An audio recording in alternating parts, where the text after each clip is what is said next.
6 of the House of Commons Standing Committee on Human Resources, Skills and Social Development and the Status of Persons with Disabilities. Today's meeting is taking place in a hybrid format pursuant to the House Order of January 25th, 2021. The proceedings will be made available via the House of Commons website.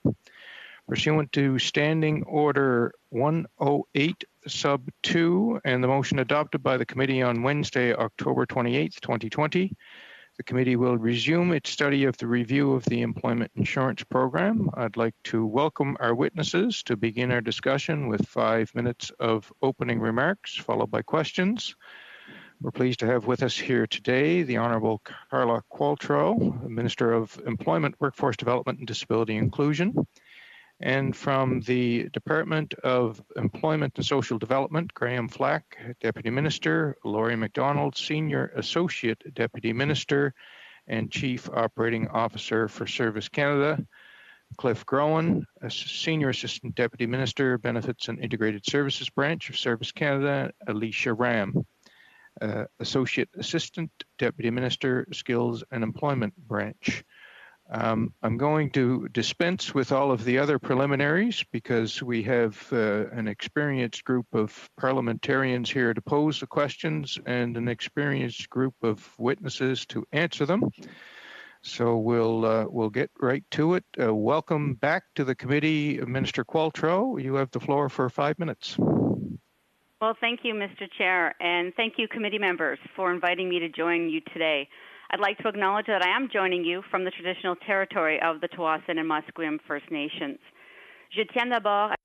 I would first of all like to salute the excellent work that you have done in your review of the Employment Insurance Program. I'm sure that there will be very useful conclusions that will be drawn from it. More than 303,000 jobs in the month of March.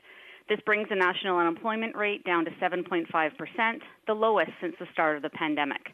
While we are encouraged by the fact that we have regained 91% of the jobs lost during the pandemic, many Canadians continue to experience unemployment or reduced hours, especially in light of ongoing restrictions and new lockdown.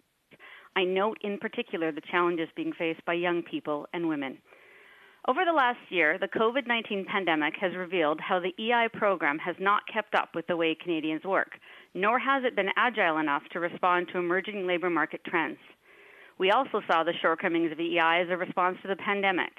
First, through EI, we could not help all Canadian workers who had been impacted by pandemic-related job loss. Second, we couldn't efficiently process the incoming volume of applications to quickly get money to Canadians so they could pay their bills and put food on the table. We therefore took the decision strategically to step outside the framework of EI and to provide immediate support for all those Canadians who were affected. And that is how the Canada Emergency... In a very short time, we were able to design, build, legislate, and operationalize this new benefit. And over 8 million Canadians received the CERB during the most uncertain of times. As many of you know, the EI program has been built upon and reoriented over many decades, with different governments having different priorities over the years. As a result, it's become the most complex system within the Government of Canada. Colleagues, we have before us an opportunity to make EI more inclusive and responsive to the needs of Canadian workers today. Since 2015, we've made important changes to EI, including enhancing working while on claim provisions, extending parental benefits, and creating the family caregiver benefit. Additionally, we made significant changes to the EI program last September to efficiently transition Canadians from the CERB to EI. These changes included a single national employment rate, an hours credit for regular and special benefits, a minimum weekly benefit rate of $500, and simplification measures to increase the speed of processing. I'll note that over 3.9 million EI claims have been received since last September. This is in addition to the 2.7 million applications received for the CRB, the CRSB, and the CRCB. The temporary changes to EI were put in place for 1 year and are set to expire on September 21st, 2021, meaning the system will revert back to pandemic parameters at that time. So, our work to modernize EI must take into consideration the time frame of September 2021. Nous devons également tenir We also have to take into account the fragility and the complexity of the EI system itself. And we also want to establish priorities, not just in terms of political results that we would like to see, but also in terms of the time that is needed to bring about change. And we also have to take into account the effect of a given change on the ability to make other subsequent changes. And that's why the order of change systemically becomes a very important consideration. that conversations about changing or modernizing EI have been ongoing for some time. In fact, some of our COVID-related changes to the EI system have been called for by stakeholders for years. De plus, les intervenants et les What's more, stakeholders and experts have said very clearly to me that they absolutely want to make a contribution, but they want concrete measures to be undertaken. to come, our government will be sharing with Canadians both our vision for a modernized and inclusive EI system and our plan to get there, including how we will address the September 2021 reversion to the former system and our plan for ongoing consultation on specific elements of the EI system. Colleagues, a well-functioning EI system should ensure that benefits are accessible and adequate, equitable across regions and unemployed workers, limit disincentives to return to work, and more generally promote a healthy labor market. While this might seem like a tall order, I'm confident that we can get there and deliver for Canadians. Thank you, and I look forward to your questions. Thank you very much, Minister. We're going to begin now with questions, starting with the Conservatives. Ms. Doncho, please, for 6 minutes. Thank you, Mr. Chair, and thank you, Minister, for being with us today. Earlier today in Public Accounts, I spoke at length with Deputy Minister Flack and a number of others concerning the $500 million that was paid to CERB recipients who sort of doubled up or double dipped, depending on how you want to describe it, but they both applied for CERB and the EI CERB early on. I'm sure you'll remember this. And he expressed that there was about 500,000 people, 500,000 people that sort of did this double dipping, so to speak. When I did ask, why wasn't that communicated, it was mentioned to me that it was, in fact, communicated on your website, the SDC website, that people were only to apply for one, not both. Now, my concern is, though, however, Minister, it did cause a lot of cost additionally, right? $500 million. And I know some of that has been recouped, and CRA is going to work to recoup a lot of the fraud that's happened with CERB. It's going to take years, we know. But as far as I'm aware, is that everyone you had known, your deputy minister had known that this was going to happen. This was a technology issue, and you knew that people were going to be able to double dip. So, but my question is then, why wasn't it more effectively communicated to the public that they should not be applying? I mean, 500,000 people made this sort of mistake on their end, applied for both, and we know there was daily press conferences, like every opportunity to communicate it. Can you explain to the committee why that was not taken more seriously? Well, thank you for the question. And I remember very often reminding Canadians to apply for one or the other. And in fact, we were very aware that that Canadians who were eager and, of course, concerned about being able to pay their bills might, in fact, because they didn't hear back from the first one, quickly apply for the second one. So I feel like we regularly communicated this to Canadians, certainly in my speeches, and I can dig in on how often. I can't recall how often, but it feels to me like it was regular. The other important thing to note here is once this particular issue was remedied, we went out and very clearly told Canadians that if you had received double payments at the end, you would only ever be able to receive the maximum number of weeks that you're entitled to for the entirety of CERB. So please budget yourself accordingly. I remember using that line a lot, saying, listen, if you got 2 payments in 1 2-week period, that means you've now had 2 of your, at that time, 7 payments. So please watch your finances because you've received money in advance, and you will not at the back end be able to make that 7th application.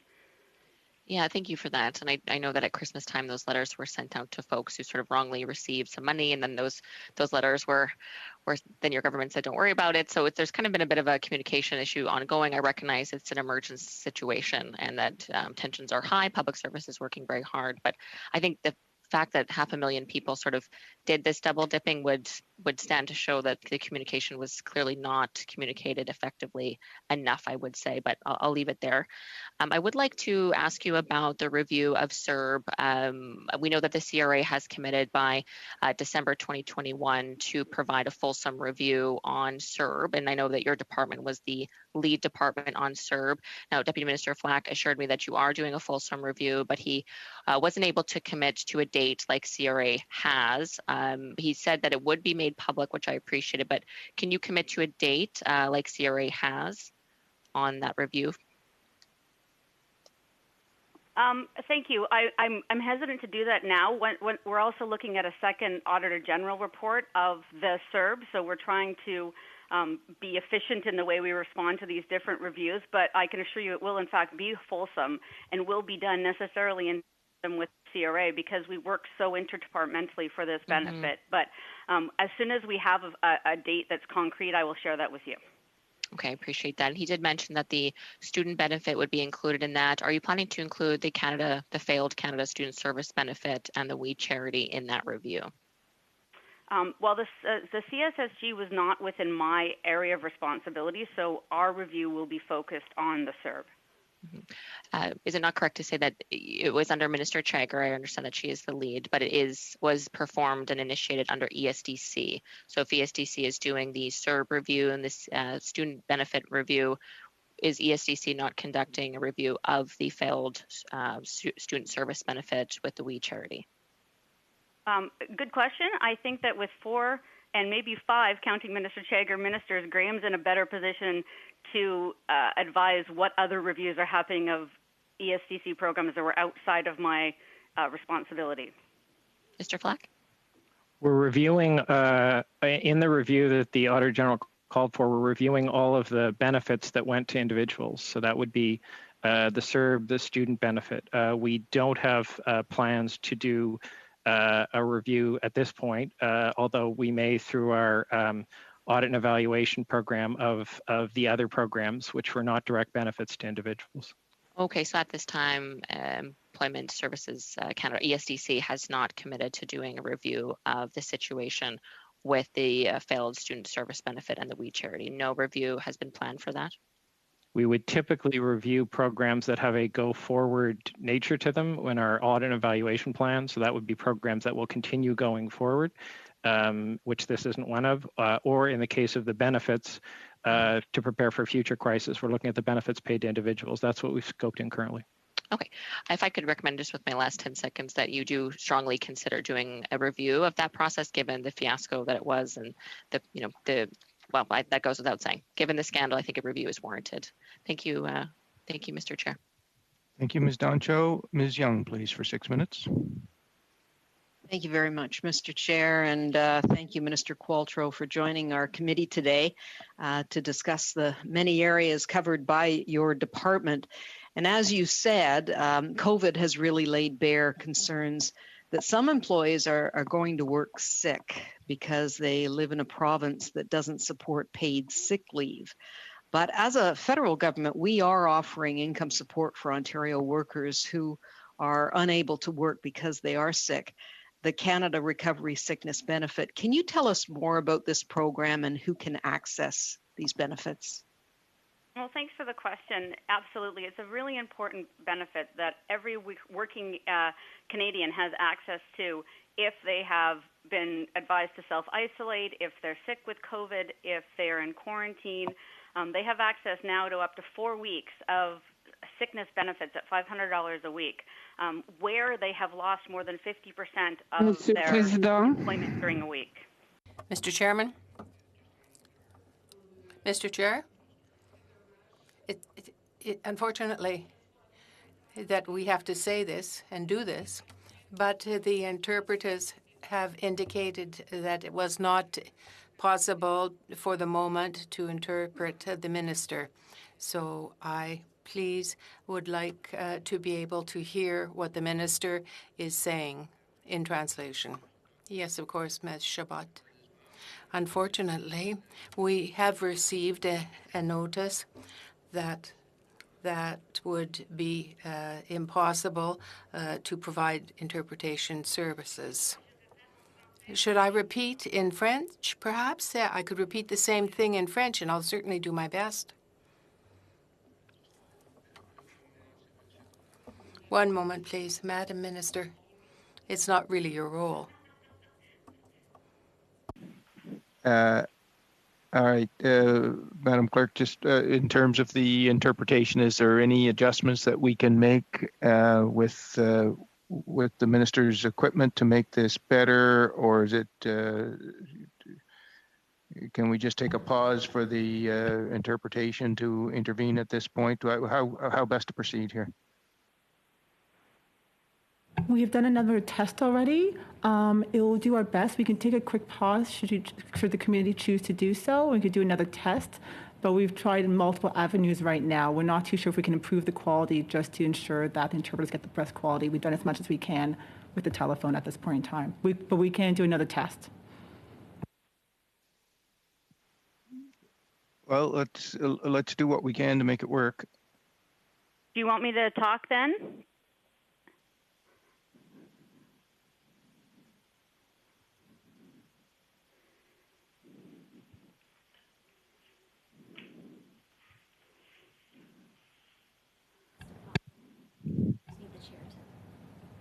Mr. President, would you like to suspend for a few seconds? Yeah, we stand suspended for 1 minute.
Problems have been resolved.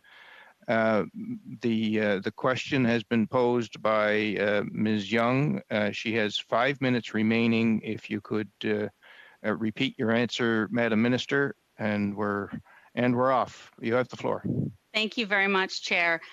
Yes, the question had to do with the Canada Recovery Sickness Benefit, and I was explaining that this benefit is available to any Canadian worker that is impacted by COVID. So if you have required to self-isolate, if you're in quarantine, if you have COVID, this benefit is available to you as a Canadian worker for up to 4 weeks in 1 week increments. If because of this, because of COVID, you've lost 50% of your work in any given week. And then I guess I could add, as I did, that almost 500,000 Canadians have accessed this benefit since it was put in place. Thank you very much, Minister, for that. So the EI sickness benefits are going from 15 weeks to 26 weeks? Well, thank you. Yeah, so we have committed, and we understand that too many claimants use up their EI benefits before their sickness benefits before they can return to work. And we've heard clearly from stakeholders that sickness benefits need to be extended, and that's why we have committed to extending benefits. So as we look at the system, and I think you'll hear from me today a theme that we have to look at everything as a system, all the changes we want to make, the cost of these changes, the sequencing of these changes, impact on our systems, any legislative changes we need to make, changes to EI sickness benefits will absolutely be a part of that discussion and that mix in consideration, because we are committed to extending them. Yes, thank you, which is good news. The modernizing the employment insurance for the 21st century really requires us to make sure that we're talking with various stakeholder groups. And I was just wondering if you can tell us what outreach there has been and what you're hearing from shareholder groups. Well, thank you. Employers and workers and other stakeholders have a real stake in how the EI program works. And I spent a lot of time with a variety of stakeholders and experts getting their input and learning and hearing their priorities and their concerns. Labor organizations, employer groups, maybe I could just share a couple. We met with the Canadian Federation of Independent Businesses, la Fédération des travailleurs et travailleuses du Québec, la Confédération des syndicats nationaux, Centrale des syndicats du Québec, Centrale des syndicats démocratiques, the Canadian Labour Congress, Cancer Society, MS Society, and of course, Pierre Laliberté, who's the EI Commissioner for Employees, brought together a group with the Canada Labour Congress and a bunch more. So we've been the Canadian Building Trades Union, we've been leaning very heavily in because stakeholders want us to consult, but at the same time, they want to see action. So they expressed approval of an approach where we sequence our improvements such that there's more time to dig in on the most complex and novel ideas, maybe like support for the self-employed, but that we don't delay changes and where there's consensus or where we're further along in the discussion. Mm-hmm. So some employers are really concerned about the status of the EI account, the EI premiums, and what those premiums are going to look like in the future. What should employers and employees, for that matter, expect when it comes to EI premiums?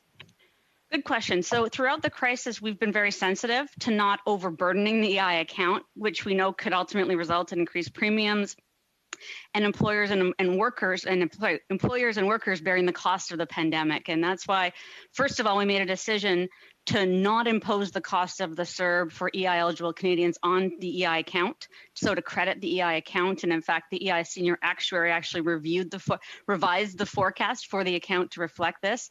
And it's also why we froze EI premiums for 2 years.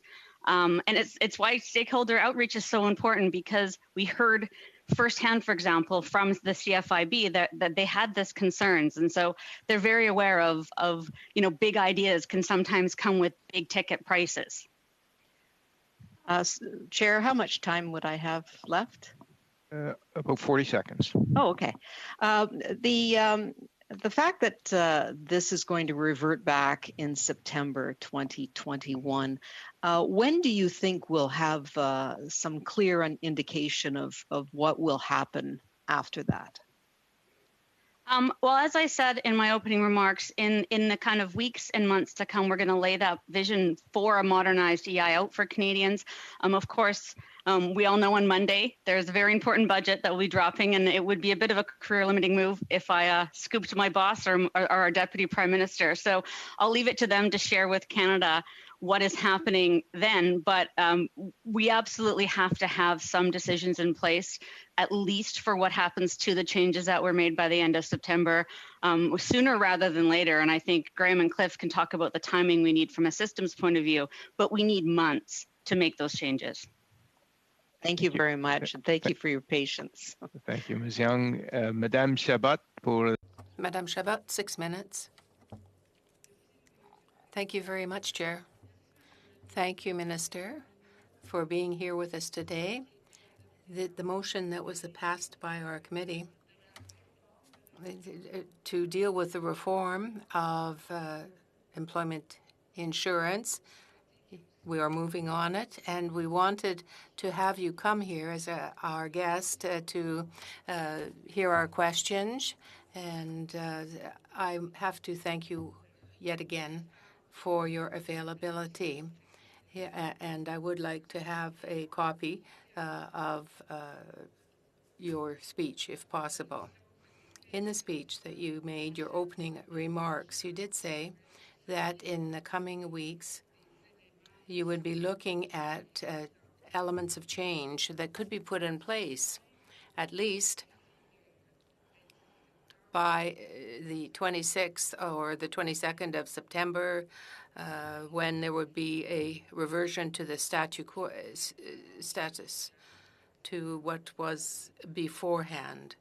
Let me give you an example of what I'm thinking about in the measures that you adopted to make EI a more flexible, the minimum rate, the numbers of weeks, and how you've adjusted the weeks and hours. Is this part of the easing that might be coming about? I can't, and I would be hesitant, I guess, to weigh in on whether what specific elements will be announced as part of our vision and the plan moving forward. Because as I alluded to in my last answers, this is indeed a conversation about the elements of a system. And so we need to look at this as a bundle. But yes, I can tell you, for example, that the changes that we made for COVID reasons, so the simplification measures we put in place, those would be a priority for us to determine if we are going to extend them temporarily, if we're going to make them permanent, because those are the ones that are going to change without us doing anything if we do nothing. So it will be very important for us to, based on the consultation, based on the work you all are doing as a committee, make decisions around if we continue with a standard unemployment rate, if we have, a common, hours to qualify, or benefit duration or benefit rate, if we keep our simplified reason for separation or separation pay measures. These are all the things that are pressing because of the reality of September. So those are the things that the issues or the elements that are priority for us, but also our commitments, like you said, like we've made to sickness benefits.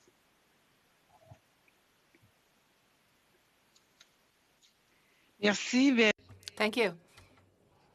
I'd just like to take advantage of this opportunity to ask you a question that deals not with the 4 weeks of sick benefits, but the benefits for the recovery sickness benefit, and those who have to put in 15 weeks.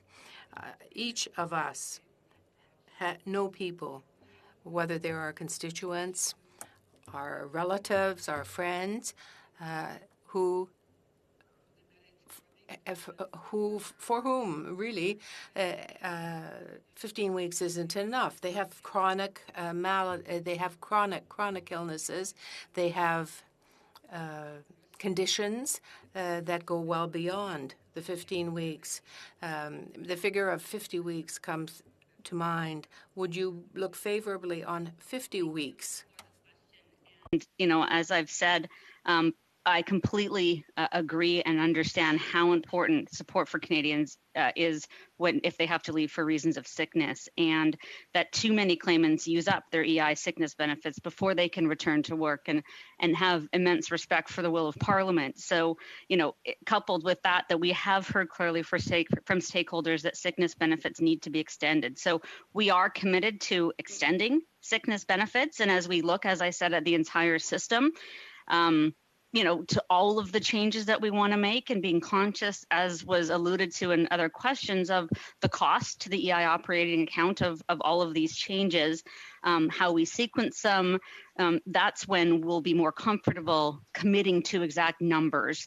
Until then, I feel it would be premature, beyond the commitments we've already made, to comment on any one particular element.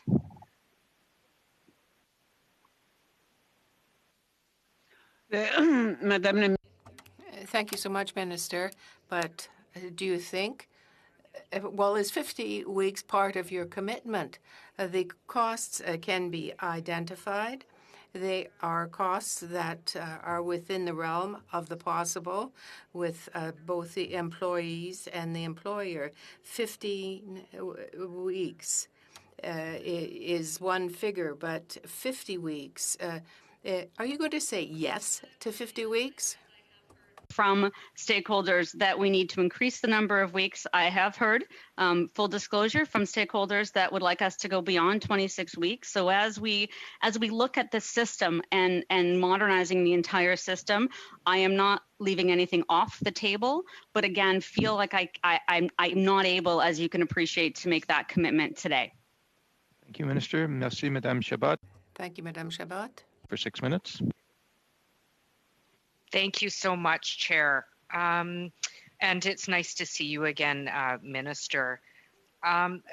Campaign 2000 has been calling for repayment amnesty for low-income individuals who received the CERB since last July.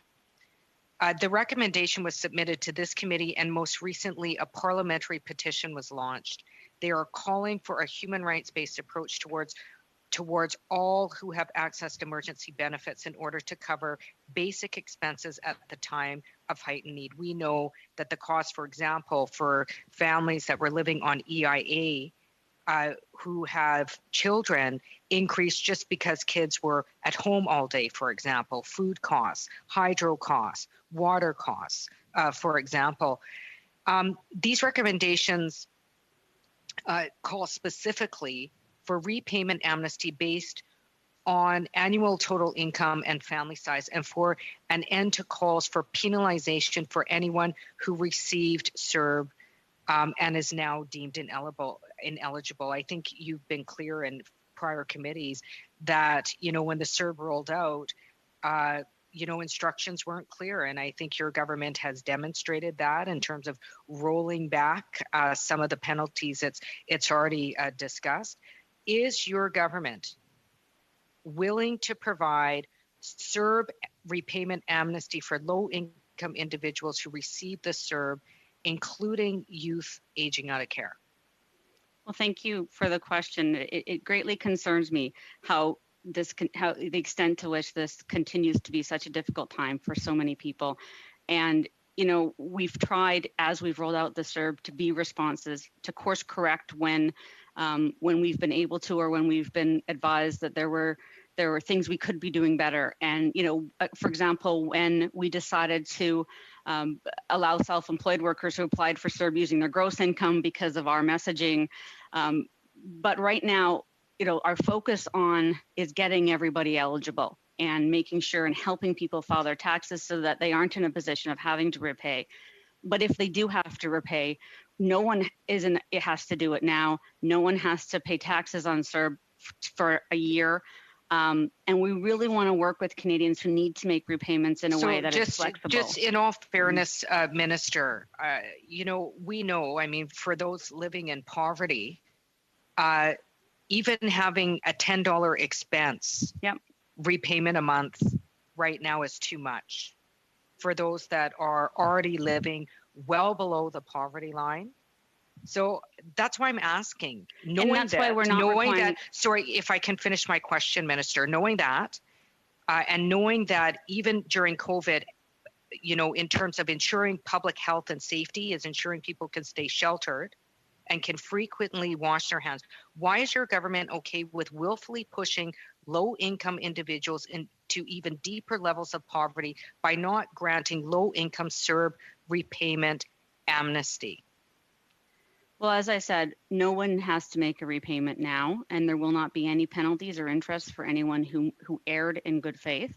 But we need to focus, I think, our efforts right now on getting through the pandemic and helping as many people as possible prove their eligibility, so as few people as possible are in the position of repayment. Well, I think, let's kind of redefine what good faith is. I think living below the poverty line because our social safety net has not kept up to the needs of people living in Canada isn't always about good faith or not. It's about living in poverty and having to survive. And I ask that because last week, the PBO released a report on guaranteed livable basic income, which concluded that a JLBI, guaranteed livable basic income, could cut poverty in half by next year with a net zero cost and with minimal impact on the labor market. I know you mentioned decentivization of work. We know through much research on JLBI that in fact that is not been found, certainly not in research finding. Will your government commit to poverty eradication by moving towards ensuring that everybody residing in Canada that lives below in poverty is provided with a guaranteed livable basic income? Well, thanks for the question. And I would argue and believe that our government has been quite aggressive in our poverty reduction measures. And as we look to the future and we look to focusing on targeted supports for specific groups of Canadians, whether it be workers, whether it be seniors, whether it be moving forward with the Canada Disability Benefit, we like to tailor our support. So Canadians have different needs and require different levels of support. And so arguably with the Canada Child Benefit, and the OAS GIS bookending families and with children and seniors, we need to focus on working age Canadians, absolutely, to allow them to live with dignity. So I can tell you a population that has said that not enough's being done, and that's gig workers, certainly artists and students who have been gutted during COVID-19. Their incomes have been gutted. They haven't been given support. Many whom are speaking up about the dire need for a guaranteed livable basic income. Where do they fit into this plan? So I know that you're talking about expanding programs. People living in Canada cannot wait right now. People are literally losing homes right now. We know we're in this for a number of months. What is the plan? Will your government commit, knowing this, knowing the health and safety risk of not looking after people during a pandemic, will your government commit to serve amnesty for low-income folks and moving towards a guaranteed livable basic income? A brief answer, if you could, Minister. She's well past time. Well, okay, thank you, Mr. Chair. So much there to unpack, but I will say is that we have been there with our supports for gig workers from the beginning of the pandemic. It's why we didn't go with, one of the reasons why we didn't go through EI was so we could cover all workers who weren't eligible for EI. And I'm happy to answer in a more fulsome way, Mr. Chair, in the next round. Thank you so much, Minister. Thank you, Chair. Thank you. Back to Ms. Doncho, please, for 5 minutes. Thank you, Mr. Chair. Minister, I want to ask you about the EI Commissioner for Employers. As you know, her appointment was up after 10 years. I believe her name was Ms. Judith Andrew. In January, you have not reappointed an EI Commissioner for Employers. You've mentioned a couple of times actually in this in our committee today about the changes you're looking at making in EI. They sound like they're going to be quite substantive. I believe that likely is warranted given the archaic technology we continue to hear about. But my concern is that this is being made without an employer voice at the table. CFIB said that 158,000 small businesses had closed by July of last summer. They estimate another 220,000 are going to close. I'm just concerned that if there's not an employer small business voice at the table alongside government and the worker, the Commissioner for Workers, that there's a substantial voice that impacts millions of jobs being left out. So are you in the process of appointing a new person? Can you give me a timeline of when that's going to be? I can tell you that, yes, we are in the process. We don't have a specific timeline, and we are working very closely with CFIB, both in terms of allowing, working together with them on EI modernization. We've had massive conversations with them. They've given us a robust proposal on the things they would like to see changed within the EI system. I believe they're coming next after me and would encourage you all to dig in on some of their really innovative ideas. And yes, we are on track to appoint an EI commissioner for employers, but that hasn't happened yet. When I did meet recently with CFIB and the Chamber of Commerce, they expressed how, and I'm not putting words in their mouth, but from paraphrasing from my experience with them, they were very concerned that there wasn't an employer commission at the table. It's been about 4 or 5 months now. So, and you did allude to, the legislative sort of sunset that's coming at the end of September. So that's really feels like right around the corner. The months are just melting into each other. So it's coming very quickly. And I just really would just like to impress upon you the importance of having that employer representation for any EI changes in that formal commissioner role. Absolutely. And I will get my office to keep your office apprised of the process and timelines. I just don't have them at my fingertips. Sure, that'd be great. We'd actually love to meet with the new commissioner when they're appointed. That would be wonderful.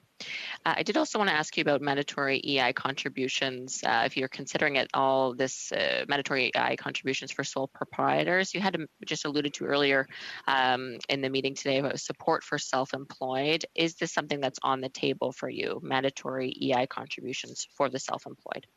I think it's premature to say mandatory versus voluntary, but we are hoping to have a robust conversation with Canadian businesses and workers around interest in and perhaps the necessity of some kind of self-employed benefit. Right now, self-employed workers have access to special benefits, but it is an opt-in. And I think you'll hear from the CFIB that they would prefer a voluntary or opt-in self-employed regular benefit as opposed to a mandatory one. So we will take as a government their perspectives very much into consideration as we move forward.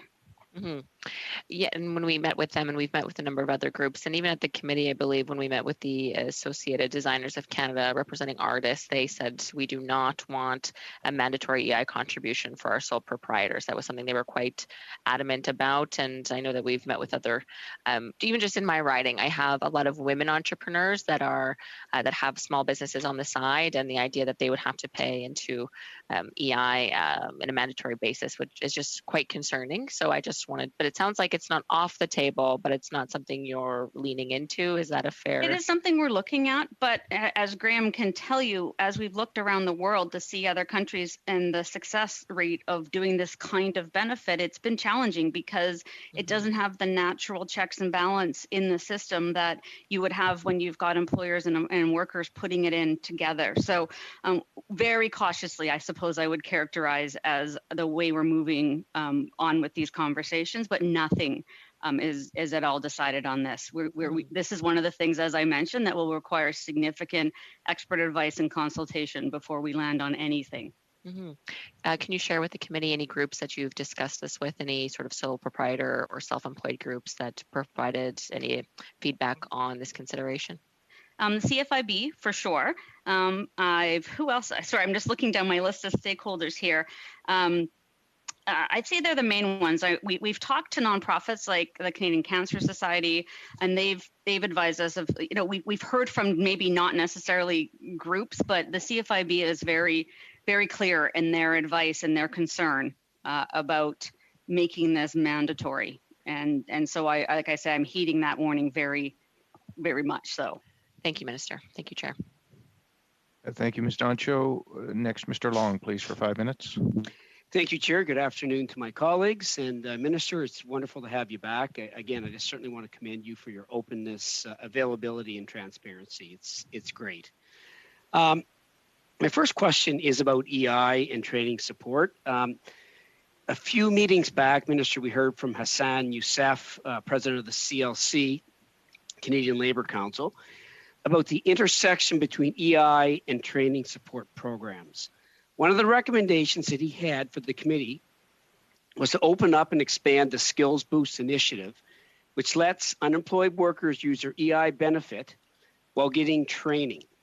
Indeed, a number of organizations have been calling for better integration between training and employment insurance.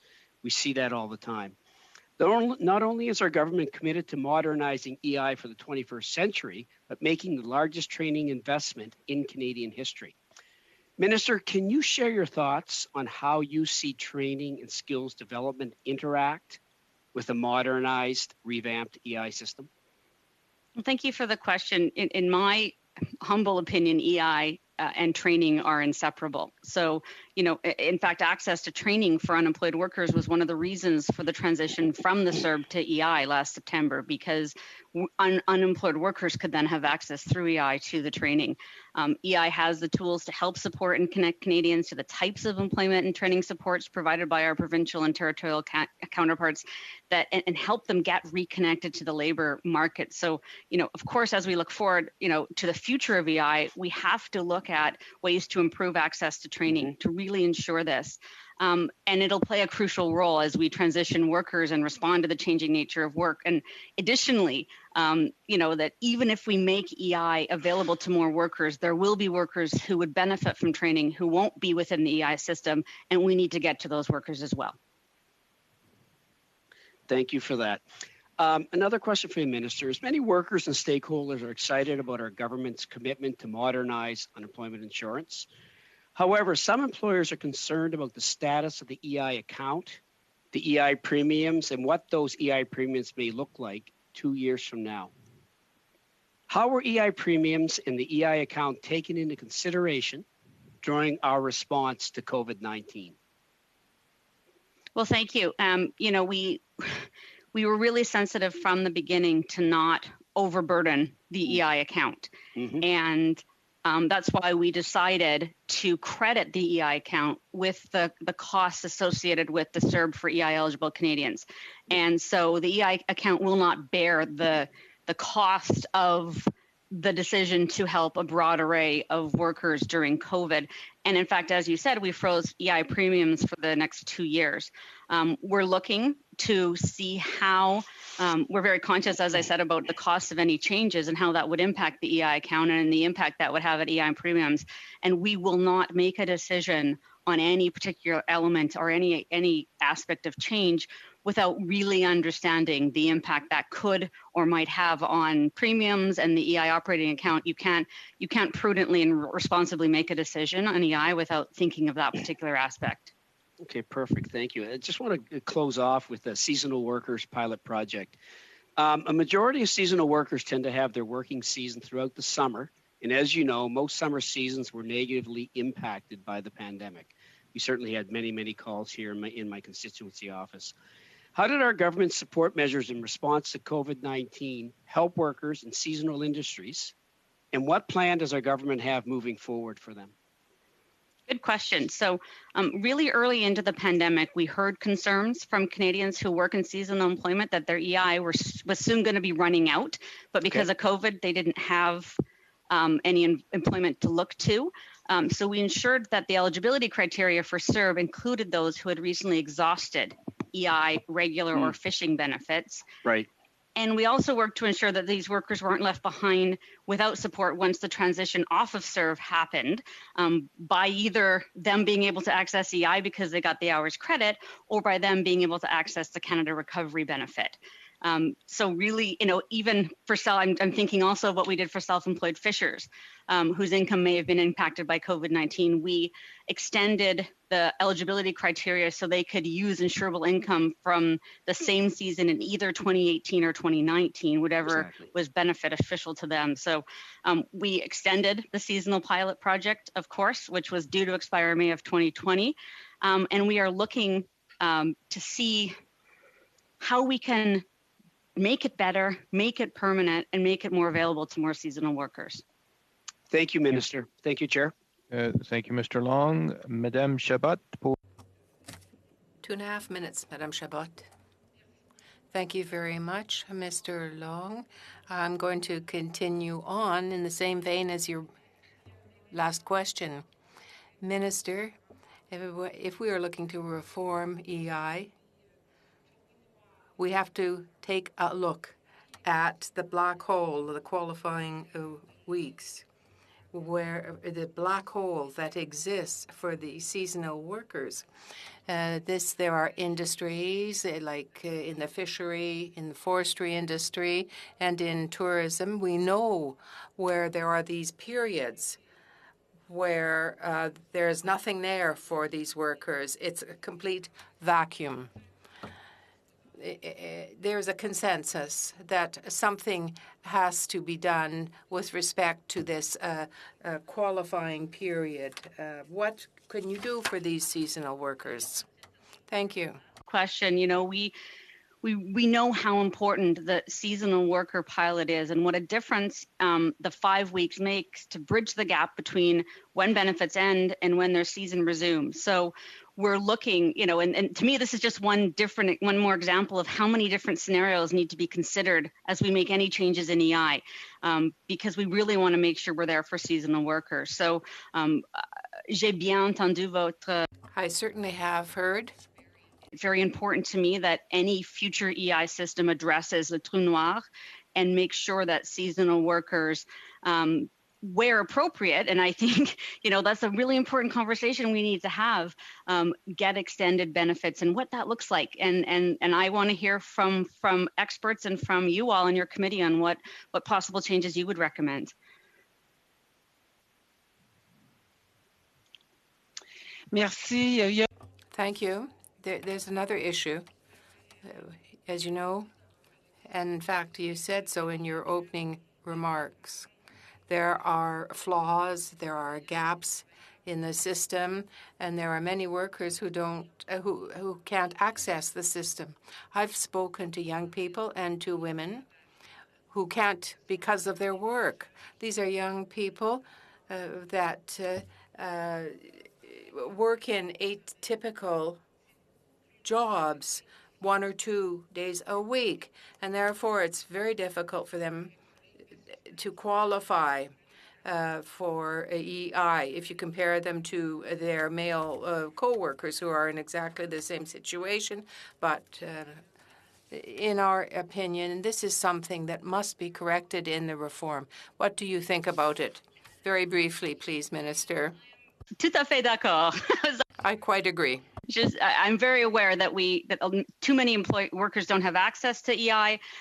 Many part-time workers, as you've said, pay in all their lives, but never make the required amount of hours to actually access into this program that they've paid into. It's the exact kind of challenge that we need to address and conquer as we look at adequacy and accessibility of benefits in this modernization conversation. Thank you, Minister. Merci, Madame Chabot. Ms. Gazan, please, for 2.5 minutes. Thank you, Mr. Chair, and thank you again, Minister. I have a question regarding EI accounts. So the EI account is not part of from being diverted into the general revenue for other uses. So in the NDP supplementary report on EI, on the EI review, they noted that 57 million had been diverted from the EI account. This is this can be seen as, and I believe is extremely unfair to workers and employers who make contributions. Can you give us an update on about how much of the EI account has been diverted in the last fiscal year? I don't have that information in front of me. Graham, would you or Cliff have it? We don't divert funds from the EI account. By law, the EI account has to be spent on the elements that Parliament set out where it's required for the EI account, and that is independently verified by the Auditor General. So would your government commit to introducing legislation which protects the EI account from unrelated diversion of funds? Well, I certainly would take that into consideration. And following up on what Graham said, that was kind of what I was thinking, but I was uncertain. So I will repeat that the EI account, funds don't get diverted for non-EI purposes. But I will definitely add that to the list of things that perhaps we can do to enhance the EI system. So following the promise of the EI review in 2020 throne speech, EI commissioners spoke publicly about the need for a nonpartisan review of EI. And this rarely happens, but the Liberals failed to deliver on a review of EI in their first mandate when you had a majority. Your concern was that a minority government poses a risk of a snap election and could therefore disrupt or stop any parliamentary review of EI. This is a valid concern because workers cannot wait indefinitely for government to take action. For this reason, the EI commissioners proposed the government quickly launch an independent review which guarantees a thorough review of EI and a constellation with a board set of stakeholders. Why hasn't your government launched an independent review of EI? Well, as we've been out working with stakeholders and particularly, as I've mentioned, the ones that I have, so I won't list them again, I apologize, but we have decided that the most prudent path and the most timely way to address some of the more low-hanging fruit in terms of changes that have been suggested over time, and there's consensus that we need to do, and we've got this September upcoming timeframe that we're considering, that the most prudent course of action would be to do a phased approach where we take the time we need to consult and talk to experts and stakeholders on the more complex matters. Just because I don't have a lot of time, sorry, go just ahead. very quickly, will you commit to? Oh, okay. No. Thank you, Chair. No, you're past time. Do go ahead and finish your answer if you wish, though, Minister. No, I'm good. I was just again, I'm going to say what I've already said, so that's fine. Thank you, Chair. Thank you. Next, Mr. Tucker, please, for 5 minutes. Actually, it'll be me, Mr. Redekop. Minister, I want to raise the issue of systemic failure of your department to deliver EI benefits to women under your leadership. The issue affects women who go into premature labor. Now, your department puts mothers on the child caregiver benefit while the baby is still in the neonatal ICU. Once the baby's home, the mother is supposed to be transferred to maternity benefits. The problem is every maternity benefit payment must be done manually for the duration of the maternity. So if a Service Canada agent doesn't manually process the paperwork in time, the payments are late. My staff contacted your officials about the specific case of Darlene in my riding of Saskatoon West. Darlene had made many calls to Service Canada to change her EI to maternity leave after she gave birth 3 months prematurely. She applied in October 2020, days after her baby was finally home from the hospital.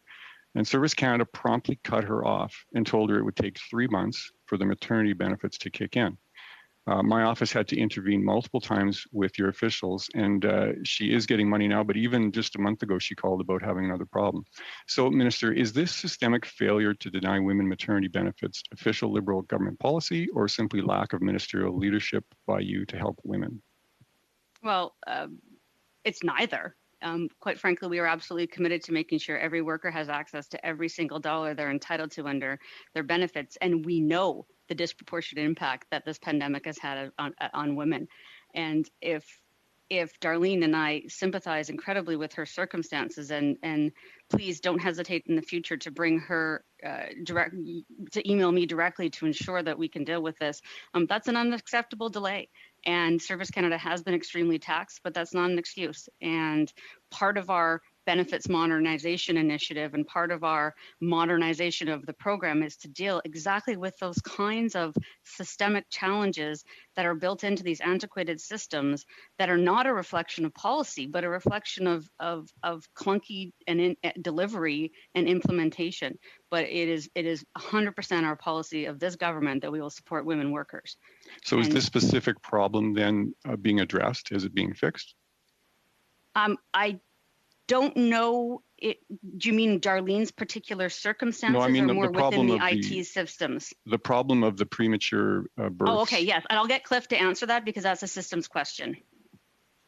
Sure. Thank you very much. And again, I don't have the details about this specific case, but someone can receive there are multiple EI benefit types. There's EI caregiver benefit, as you indicated. There's the EI maternity benefit. If someone does give birth, they are eligible for maternity benefits, and they can claim maternity benefits anytime 20 weeks after the entitlement. Yeah, I think that's fine. I think we understand. So we need to have that fixed, and I look forward to the changes. And Mr. Chair, I'll give the rest of my time to Ms. Downshell. And I'm on it. Thank you, Mr. Chair. Duly noted.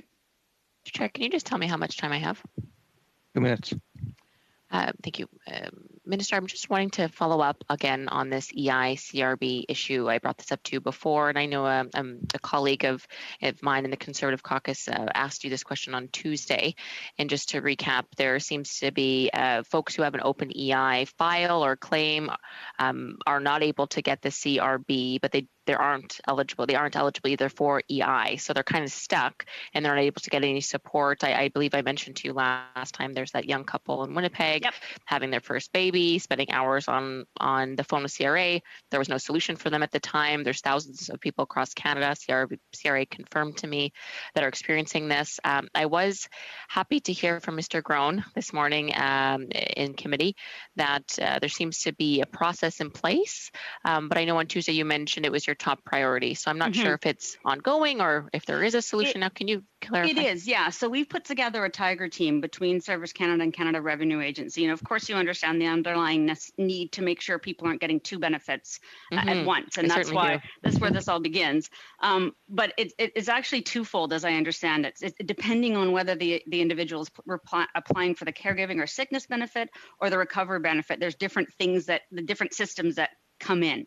And Cliff, maybe you can do it justice in a couple. I could get through it, but Cliff, can you give us the Coles notes? Sure. So we do have that tiger team in place. There is interplay between the recovery benefit and the EI regular. You're either eligible for one or the other. You cannot be eligible for both at separate times. But the sickness benefit and caregiving benefit, you have individuals who can be eligible for EI regular and then naturally transition to one of those two other benefits. But we do have an escalation process in place between CRA and ourselves, and it certainly is a high priority for both. And I understand, Cliff, now that in most instances we're resolving these within a week. That's right. So if we have specific cases, just to wrap up, Chair, is there somewhere that I can send these folks specifically? Send them to my office, absolutely. Okay, thank you, Minister. I appreciate that. Thank you, Ms. Doncho. And finally, Mr. Vaughan, please, for 5 minutes. Thank you. I heard the EI system being described as the liberal system, and in particular on an issue that relates to old technology. We haven't bought older computers since taking office and gone backwards in time to make the manual overrides that are required even more cumbersome for bureaucrats, have we? No. Okay, so it's not a liberal system. It's the existing system that hadn't been changed by the previous government that we're still working with? We are absolutely working with the antiquated system we inherited 6 years ago. And then in terms of maternity benefits on EI, we've actually made several steps to improve them, not only for women, but also for both partners in terms of making sure maternity benefits are equal to all parents.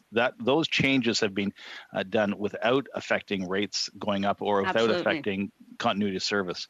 In terms of the gig economy workers, what has CERB taught you about new work patterns in this century that we're trying to administer benefits for based on an understanding of a work pattern that was really prevalent in the last century? In other words, we've gone from 9 to 5, Monday to Friday, into many places where contract, freelance, gig economy type style payment processes are put in place. What are the big learnings from CERB that you think will help drive EI reform as we go forward?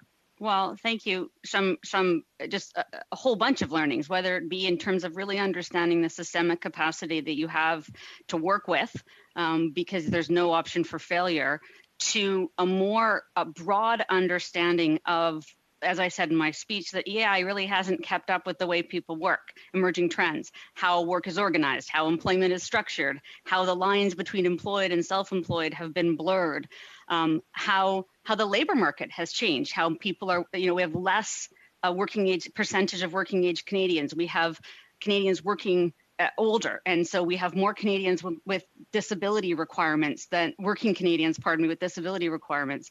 I think from CERB we can learn that you have to really balance the desire to deliver quickly with the need for robust integrity measures.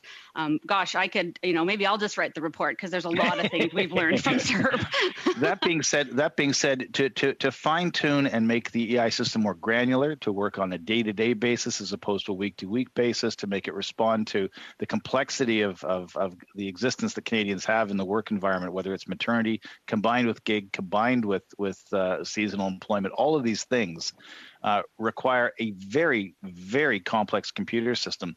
Is it possible to change EI without also investing in new technology? Simply no. But we are making those investments. And as we migrate over to BDM, we'll be able to incredibly more nimbly make changes within the EI system. We're just not there yet. In light of that, is it why we have a parade of well-intentioned and I think very creative approaches to dealing with some of the employment situations that families and Canadians face moving forward, but we keep sort of putting into EI a whole series of income benefits that at some point are going to trigger a rate reset, or at least are going to collapse the computer if they're not done carefully. Is it wise to pause those reforms until a comprehensive new computer system is put in place, or should we be continuing to try and fit new little models into a very complex system that's working with a very old piece of technology? I think we can make reforms to the EI system, and the EI program, I guess, is more accurate, but we necessarily have to take into account our systemic limitations. So, the coding that dates back to decades, and if I make this change, can I make another change at the same time, or how long will this one take? So I think we can move forward, but as much as we consider desired policy outcomes and costs and the legislative and regulatory considerations, we also have to consider our systemic capacity to implement these changes. And it can be done. We just have to be strategic about what we do in what order and how we don't overburden the system, because we still have to pay Canadians every 2 weeks. That's non-negotiable. Can you confirm that we won't fire all of the Service Canada processors while we bring a new system in, that we won't repeat the mistakes of the Phoenix Pay system, get rid of all the employees, and then hope that the new system works, that we will make sure that we have a backup plan in place so there is an interruption of benefits? We absolutely will. We will keep the old system online until we are absolutely confident 100% that the new system works. So and nobody will be fired. We've learned from the certainly have. We've learned from the previous government's fiasco around Phoenix then. you know my last job, right? Yes, we've learned. I sat near you. I saw the tears. Thank you. Thank you, Mr. Vaughn and Madam Minister. That concludes full 2 rounds of questions. Thank you for your availability and thank you for your patience. And that is also extended to your team who consistently and ably support you. So thank you so much for being with us, colleagues. We're going to suspend for 2 minutes while we get ready for the next panel. Thank you, Thanks Mr. again, Chair. Minister.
The committee is meeting to resume its study of the employment insurance program. Ms. Pullman, just want to make a few comments for your benefit. Before speaking, please wait until I recognize you by name. When you're ready to speak, you can click on the microphone icon to activate your mic. Interpretation in this video conference will work very much like a regular committee meeting. You have the choice at the bottom of your screen of either Floor, English, or French. When speaking, please speak slowly and clearly, and when you're not speaking, your mic should be on mute. I'd like to welcome you to the committee, not just welcome you, but also thank you for providing a brief in advance, which actually has been circulated to the committee, so that you know. Colleagues, this is Corinne Pullman, Senior Vice President, National Affairs and Partnership. You have the floor for 5 minutes. Welcome. Thank you very much, Mr. Chair, and thank you for the opportunity to be here to provide the perspective of small businesses when it comes to EI. As you may know, CFAB represents about 95,000 small and medium-sized businesses across Canada. As we have this discussion, it's important to keep in mind the current plight of small businesses in Canada. COVID-19 has hit them hard. Just yesterday, we released new data showing that as of April 13th, 56% of small businesses were fully opened, 40% were fully staffed, and just 29% were back to normal sales. We also know that 1 in 6, about 180,000 small businesses are at risk of closing, putting as many as 2.4 million jobs at risk. And that almost 3/4 of businesses have taken on new debt, on average $170,000 in new debt. They simply cannot afford to take on any new costs now or in the near future. Now, EI premiums add to the cost of hiring along with CPP and are considered profit insensitive, so they must be paid regardless of whether the business is making money. As smaller firms tend to be more labor intensive than larger firms, they also tend to be more sensitive to the costs associated with EI, given that the employers pay 1.4 times what employees pay. So in early February, CFAB did a survey of our members on EI and found that over 90% support EI as a job loss insurance program that covers those who pay into it. About 2/3 also support having maternity and parental benefits and sickness benefits paid for through the EI system, but only 1/3 support having employee training paid for through the EI system. This is likely because the EI paid employee training that exists rarely incorporates the needs of small businesses, and is why 90% want EI paid training programs to be more aligned with business needs and priorities. As you review the EI system, there are several things our members would like to see addressed. First, over 2/3 support premium rebate type programs that can help alleviate some of the costs associated with EI. For example, EI premium rebates can be used to encourage smaller firms to hire youth, such as what was proposed by the Liberals during the last election campaign, or it can be used to offset training costs for new and existing employees. There's also strong support from smaller businesses to make the EI system more equitable by moving to a 50-50 split in EI premiums and by refunding EI over contributions to employers. EI over contributions are refunded to the employee when they do their taxes, but the employer amounts remain in the EI system. At the very least, these funds could be redirected to a premium rebate program for employers to offset EI costs. Now, we understand that the current government is looking at EI coverage for the self-employed. When we asked about whether regular EI coverage should be made available to the self-employed, only 8% supported mandatory coverage. However, 73% were open to having it be voluntary. In a survey we did last week, we did ask our members if they would use a voluntary EO program for the self-employed and found that 41% said that they may use it, 34% would not use it, and 24% were not sure, likely waiting to see how such a program would work and how much it would cost. We'd be happy to work more with the government on making sure the self-employed EI for self-employed is something that will address the needs of small business owners who are all self-employed themselves. Another issue that has been discussed is the extension of sickness benefits. Small business owners are in a unique position as many of them do not have health insurance coverage for their employees nor themselves, so some do rely on the EI system for that purpose. We did ask our members in February whether sickness benefits should be extended to 26 weeks. We found that 45% of our members supported it, 45% were opposed, and the remaining 10% were unsure. More recently, we did ask about extending sickness benefits to 50 weeks and found that 46% remain opposed, but the level of support went down to 35%, while those saying they're unsure doubled to 20%. Clearly, more information then is needed for smaller employers to understand what the costs and benefits of extending sickness benefits would be for the EI system. Finally, I want to touch on some of the temporary supports being provided by the EI system and how they are perceived by small businesses should some of these features be made permanent.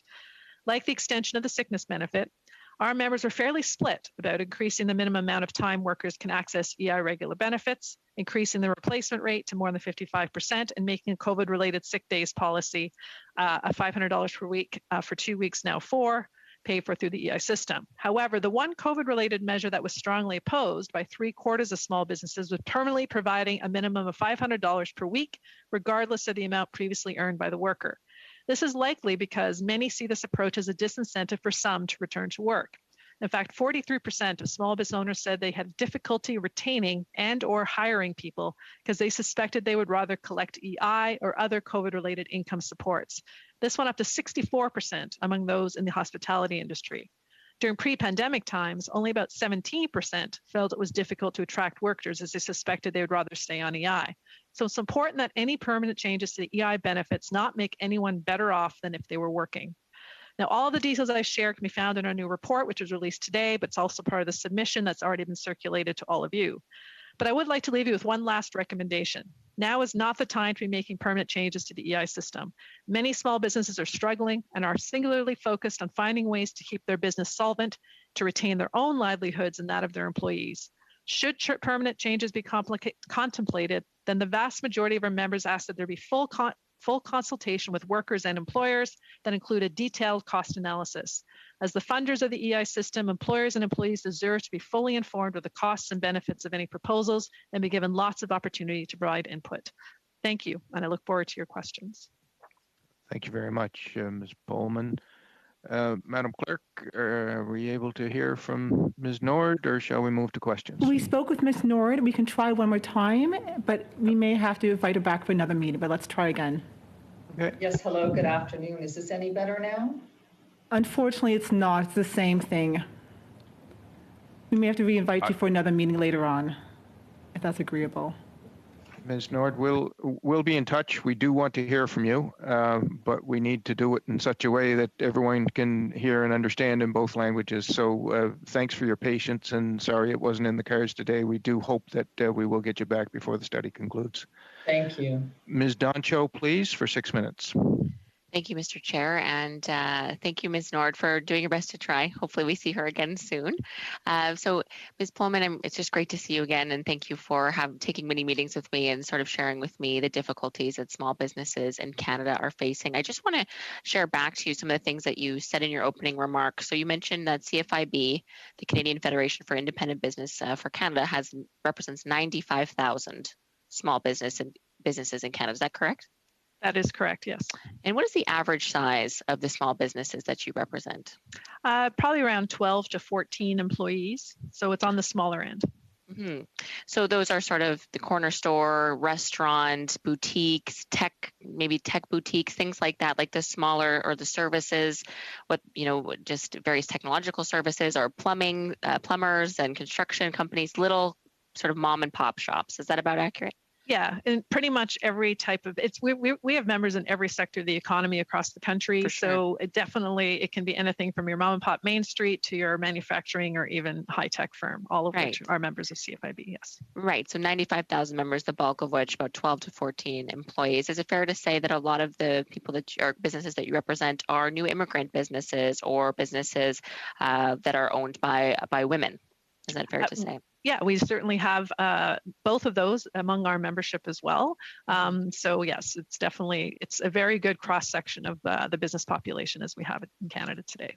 Yeah, that's great. I have a lot of those businesses in my riding, so I'm very keen to hear from you today. And can you share with the committee a little bit about what you do? So small businesses, they refer what they're going through to you, and you also conduct surveys, and that's how you produce your research. Is that correct? Correct. So obviously we do three things. We do advocacy, and through the advocacy is based on survey research that we have refined over many decades.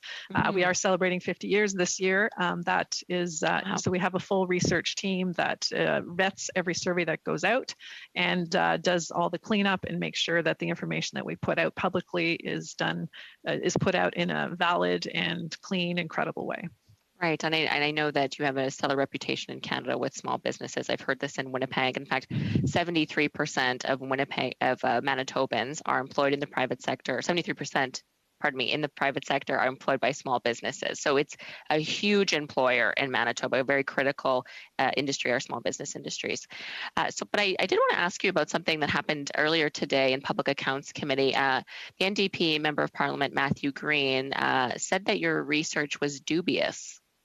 And we were talking about the impact of the pandemic, and I was quite concerned by that, given what you've just shared with me. Again, new immigrant businesses, women-owned businesses, small mom and pop shops, really the businesses that create the culture of Canada in all of our ridings as members of Parliament. So I just wanted to really hear from you, and if you could explain to the members of the committee just your perspective on the integrity of CFIB and what you've heard from your members and how critical the situation is for them given the pandemic this year. Well, it has definitely been an incredibly difficult year. And given that we're an organization that has done survey research for decades already, we were well positioned when the pandemic began to really get out to our membership quickly to really determine what is the impact and what is happening. I would even argue that we were probably the only organization that was able to do that as quickly as we were. I think a lot of that research was used quite extensively within government because there wasn't much other research happening at the time. Our average surveys, especially at the beginning of the pandemic, we were getting 6, 8, 10,000 responses to a survey, which is more than enough to make sure that it's representing what's actually happening. Even today, we're still getting about 4,000 to 6,000 responses to every survey. So we've also done many times over the years, because often people, because we're an advocacy organization, will suggest that maybe our research is biased. We have done much research to try to validate that it's not. We have found that our research, when it's done in a different way by others, is pretty much on par with the information we've had. We've had government departments duplicate our research because they didn't necessarily believe it at first, and then basically found the same thing that we found. So I would say it's not dubious. I think it's a fairly good reflection of what's happening out there in the small business landscape in Canada.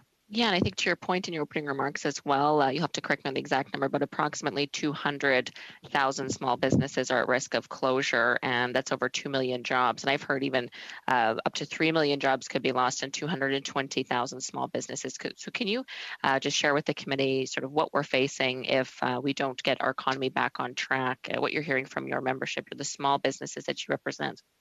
Well, the fact is that small businesses do represent almost half of Canada's GDP. Wow. And if a good chunk of those, say even as much, if it goes to the highest level, which we have predicted could be as high as 220,000, we're sort of trying to be a bit more conservative in our estimates, do actually close, who are worried about closing right now. That could be as much as 15 to 20% of businesses that are out there. And they are big employers. They are a big contributor to our GDP. I think they could have a significant impact on our economy.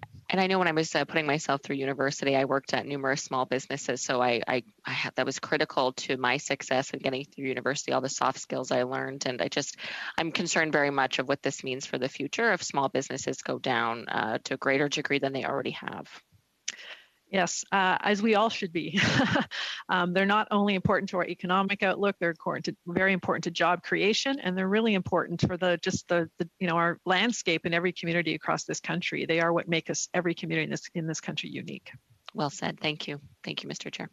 Thank you, Ms. Nacho. Next, Mr. Dong, please, for 6 minutes. Thank you, Chair. Ms. Pullman, thank you very much for joining the committee today.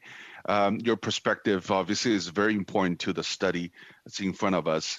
My father used to own a small business. I used to work there during my high school days, and I understand how resilient the small businesses are and how important they are to the neighborhood. So through you to your membership, I would just want to thank them for doing what they do. Small business also, they're so crucial to the economic recovery post-pandemic. So that's why the government has introduced a series of financial assistance programs, including CEBA, the rent subsidy, the wage subsidy, and till June this year. And based on the input of your membership, what kind of feedback they have in terms of these financial support? Oh, they've they have been absolutely critical to the survival of thousands, if not millions, thousands of small businesses for sure, if not hundreds of thousands. In a recent survey we did, over 70% told us that they continue to be critical to their survival in 2021 as we move into into year 2 of a COVID pandemic. So no, they have been absolutely important. In fact, we hope to see those measures extended beyond June, because I don't think we're going to be out of it by June. And so many small businesses are shut down or severely restricted on what they can do. And those programs continue to be a lifeline for many of them. Yeah, like you, I look forward to the budget on the 19th and see what's in the shop to support small business further. But back last March, Canadians realized that the EI system at the time just wasn't designed to handle the unprecedented pandemic that we're facing, and that's why the CERB was created to support. I think eventually it was 8 million Canadians who lost their jobs. And in September last year, we transitioned back to a simplified EI program and created the Canada Recovery Benefit for those that do not qualify under the previous EI qualification. Based on the input from your membership, how do the flexibility within Canada Recovery Benefit create more incentive to work? Have you heard anything back from them on that? Well, I think, as I mentioned, the one thing that our members found difficult was that there was a minimum, a minimum of $500 per week that you can get through the CRB or the simplified EI system. And for some of them, that has been a real challenge in trying to attract people back to work, especially businesses that often rely on part-time workers, for example. And so that has been the one sort of measure within the CRB and the EI system and the temporary EI system that has been a real challenge for smaller companies, because for some people, they were able to earn more not going back to work than going to work because they may only work part-time. And so those are, I think, some of the things we really have to think about before we move forward with making any permanent changes that may reflect some of those things. That's very interesting. In your opinion, what are the benefits of having Canadians receive EI regular benefit as opposed to CERB? Well, I mean, employment insurance is really based on, it's an insurance program. So it's based on who pays into it that can benefit from it. And we understand the need for CRB being set up during the pandemic, because obviously there was not just individuals who may not have paid enough into the EI system, though it also reduced the qualifying amounts by quite a bit. There's a lot of self-employed, including our members, who use the CERB and the CRB system to help themselves through the pandemic. About 35% of our members had no income coming in. And when you're self-employed, you don't have access to the EI system, as you know, and it became an important lifeline for some of them as well. Well, there are flexibility designed, the CRB system that allows workers to maintain employment, especially for regions that's experiencing lockdowns. Can you speak to that? Yeah, that was certainly, I think, an improvement from over the CERB, is that people could earn a certain amount of money and still get the CRB at the same time. And that was definitely something we applauded at the time. And I think that flexibility has been, was an improvement in the transition to a CRB system. Okay. Let's talk about EI premiums. We heard that some employers are quite concerned about EI premiums, and we also know that many were relieved when the government announced a 2-year freeze on the premium, so that the employers or the employees don't have to shoulder the cost of these emergency programs that we introduced.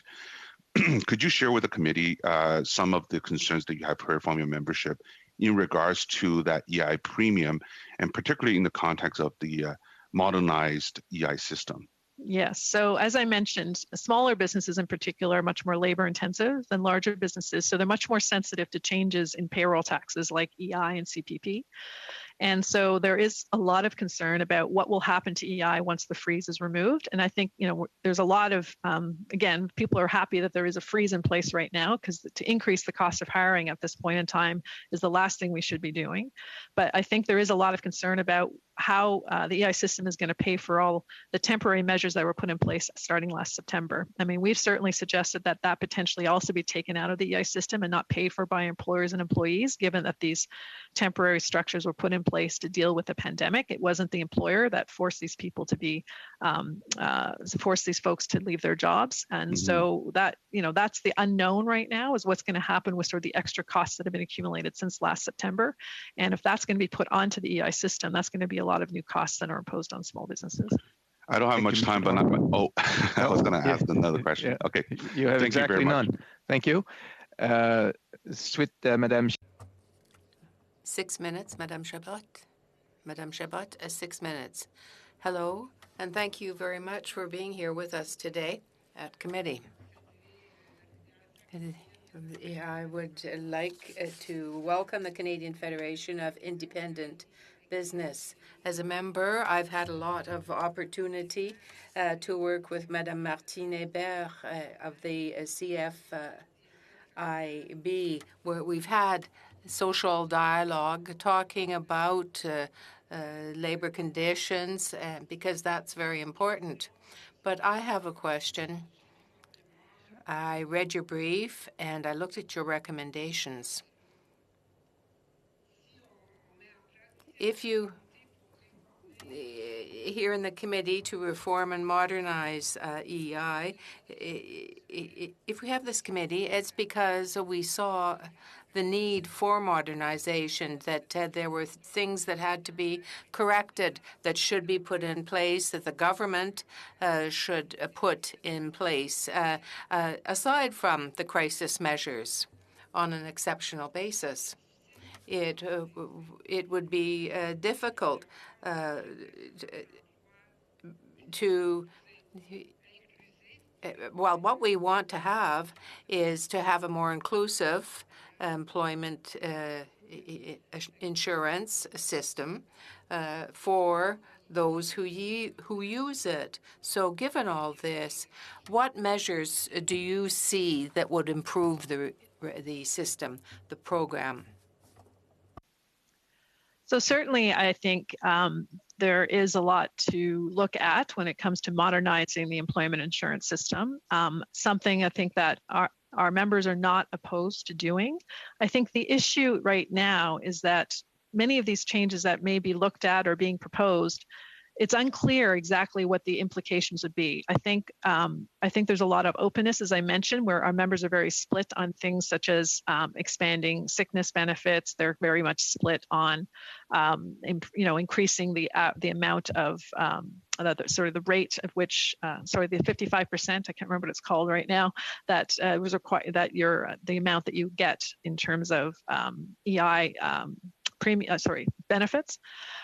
So there's a number of things I think that our membership would be open to looking at in terms of modernizing the system, but I think a lot more information needs to be provided in terms of the costs and the benefits of those systems. So the workers who do pay, the employers who pay 60% of the EI program have an opportunity to really understand what these changes mean, both the benefits to society and to their employees, because many of them, they want their employees. If they have to let them go, it's often a very difficult thing for them to do, and they want to make sure they're going to be well served.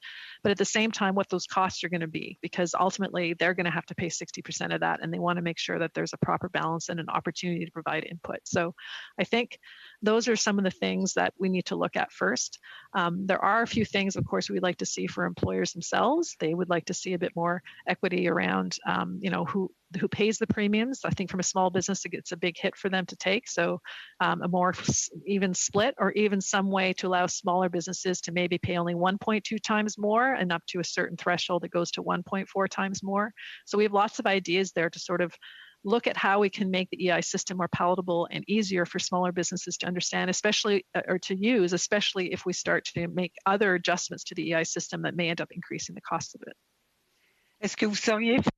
Would you be in favor? We recall the putting in place of the insurance, the employment insurance scheme in the past. There was a share that was paid by the government, And now the fund receives the contributions of the employers and the employees only, and they have to find their own balance within that. Have you looked at the possibility of returning to a tripartite fund?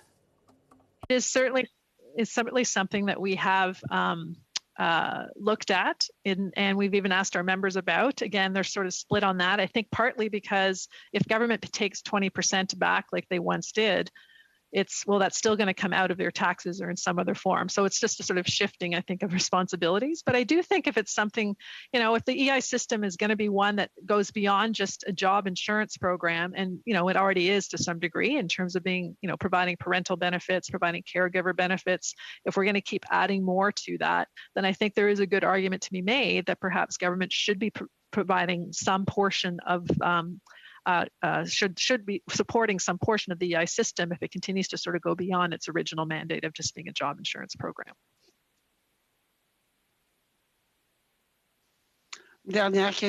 My last question. I know that you represent many workers who are seasonal workers.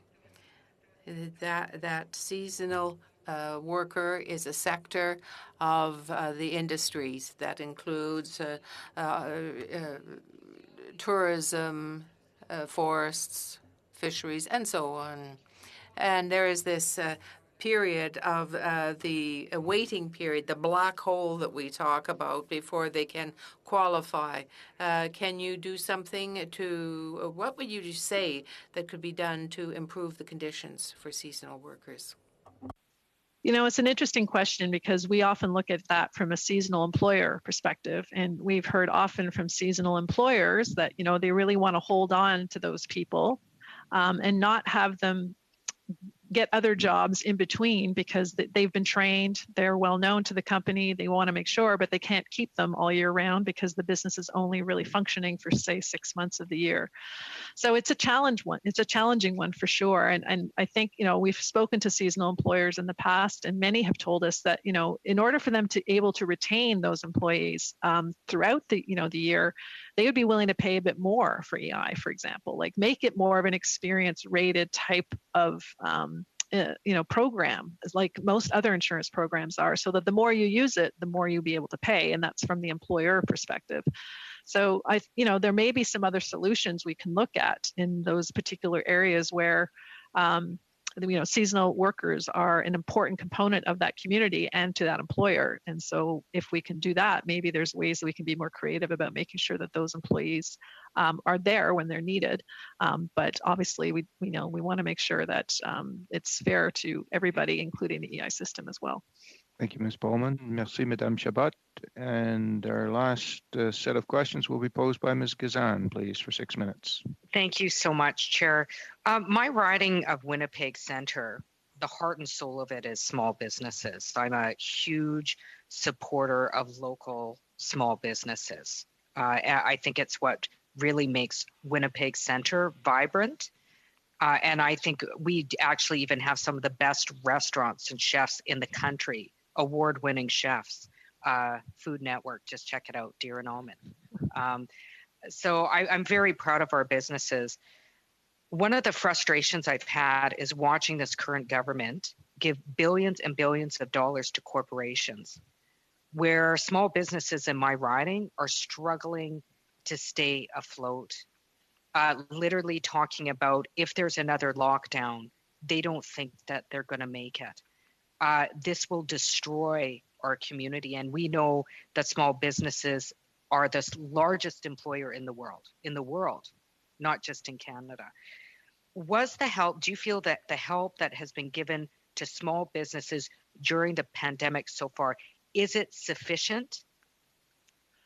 So I would say that it has been vastly improving over the course of the pandemic. At the very, very beginning, some of the first ideas that came out were nowhere near sufficient.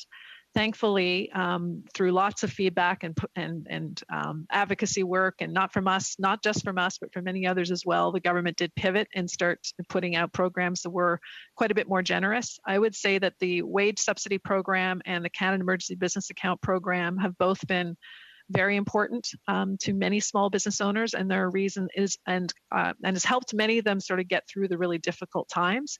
Could improvements be made? Absolutely, especially to the rent subsidy program, for example. There are definitely things that we think could be tweaked to make it even more accessible and easier to access. But they continue to be important lifelines, and certainly I think one area that needs to really still be addressed is how to help small businesses deal with the debt that they're accumulating, because for many of them it's going to take years for them to get out from under that debt. So that's probably one area that we still think needs some work. Sure, and I usually don't pump the partisan NDP, but I was really proud that our party negotiated the wage benefit from 10% to 75%. One of the other concerns that has been raised, certainly support for business, is that many people who have applied are still waiting for their benefit. There's a huge lag time in receiving the benefit. Is this something that you've heard? Long wait times for receiving benefits? It really depends on the benefit. That is very true for the Regional Relief and Recovery Fund. That one, is for whatever reason, has been taking months to actually get feedback. Others are much more quick. So it really depends on the program we found. CRA has been actually pretty good. Once they get the programs up and running, there's usually a bit of messy time at the beginning when they started the programs, but once they sort of got things moving, the programs have worked relatively well. Less so with some of the others, but there's definitely some programs that if you're in that one, it can take quite a while to get feedback. I ask that because I talk to so many small business owners in my riding who are so just under so much strain because they are not receiving their benefits that they qualify for, but still haven't received. And I think especially during a pandemic, it just causes unnecessary emotional and psychological stress for an already stressed small business industry. What improvements would you make? If in terms of programs, like we've spoken about rollout of programs, what improvements would you make to ease the pressure off small businesses? Well, like as I said earlier, the biggest one would be finding ways to have more forgiveness of some of the debt programs. For example, the CEBA, the Canada Emergency Business Account, having a bigger proportion of that being refundable, even expanding it even further because we're still in this. It's not getting any better. The money that they got last year and maybe in December has already run out again. And so perhaps expanding that and more of it forgivable, adding a forgivable portion to the highly affected sector credit availability program. It's only a debt program now. And again, with all the debt they've had, many of business owners have said they just can't use it because they can't take on more debt. I think that would definitely be some improvements. There are tweaks to the rent subsidy program that could be made that'll make it more accessible, definitely. And then certainly I would say new businesses. If you're a business that had to only could open its doors after March 1st of last year, you've been out of luck. There's been nothing available for you at all. And some of those businesses are really at the end of their rope and really need some help now. 100%. And I know that concerns around debt accumulation during the pandemic, people wanting to keep their businesses open, this is going to, I think, gut many more businesses in our riding. The other concern, I don't know how much time I have, Mr. Chair. Oh, 30 seconds. Chair. Okay. Some businesses have been really impacted, like, for example, businesses that are completely shut down or those with only 25% capacity, and they've been trying to manage on this for months and months and months, still paying 100% property taxes, just really feeling gutted. What have you heard about that? Oh, that's probably 100 calls a day we get on that. It's incredibly stressful right now because as you said, property taxes still have to get paid. Many of them have to pay their GST and they need that for their cash flow at the same time. So there is a lot of businesses, as I said, still struggling, and the bills will continue to come in. They got to pay their rent. They got to, pay the tax, pay their taxes, and certainly pay their mortgage if they have it. So definitely, it's a trying time when your business has been forced to be at much reduced capacity. I say divest from big corporations and let's invest in small business, but that's my bias. Thanks. Thank you, Ms. Gazan. And that concludes the time that we have. Ms. Pullman, I want to thank you for your patience first and foremost. Although it appears that you've been shortchanged in terms of your time before the committee, we got you all to ourselves, so you probably faced twice as many questions in the last half hour as you would have if you had to share the stage. We certainly appreciate the advice that the CFIB gives to successive governments and has been doing so for 50 years. And look, I would be remiss before we adjourn if I didn't point out to you some of the very excellent work that has been done in my province of Prince Edward Island by Erin McGrath Goody over the years. She has been an extremely articulate advocate for small business, to the point where the last time the government changed, she got hired as the Deputy Minister of Economic Growth, and the credibility that she has with the business community is serving her and the new government here in Prince Edward Island very well. So if that's an indicator of the caliber of talent you have, you've got another 50 years in you. Thank you. So thank you so much for being with us, and thanks for what you do, and thank you, colleagues, for hanging in there. Do we have consent to adjourn the meeting? I believe I read consensus. Thanks, everyone. We'll see you next week. Have a good weekend. We're adjourned.